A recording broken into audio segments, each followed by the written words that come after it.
खबरों के सिलसिले को आगे बढ़ाते हैं। गुजरात से ब्यूरो रिपोर्ट के मुताबिक गुजरात सदर सर्कल पुलिस का जराइम पेशा नासर के खिलाफ ऑपरेशन जारी। कत्ल के जुर्म में मुलविस अरसा 7 साल से रुपोश मुलजिम इश्तिहारी गिरफ्तार। 2 नाजायज असलाह बरादर और मंशियात फरोश भी गिरफ्तार।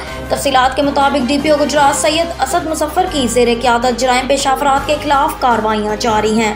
इस सिलसिला में DSP सदर सर्कल की ज़ेर निगरानी SHO थाना दौलत नगर SI गुलाम मुर्तज़ा ने अपनी पुलिस टीम के हमरा कार्रवाई करते हुए कत्ल के जुर्म में मुलविस अरसा 7 साल से रूपोश खतरनाक मुजरिम इश्तिहारी मुस्तनसर वल्द गुलाम हैदर को गिरफ्तार कर लिया। गिरफ्तार मुजरिम थाना दौलत नगर पुलिस को कत्ल के मुकदमे में मतलूब था, जो वारदात के बाद रूपोश हो गया था, जिसे थाना दौलत नगर पुलिस ने जदीद टेक्नोलॉजी और पेशावराना महारत के इस्तेमाल से ट्रेस करके गिरफ्तार कर लिया।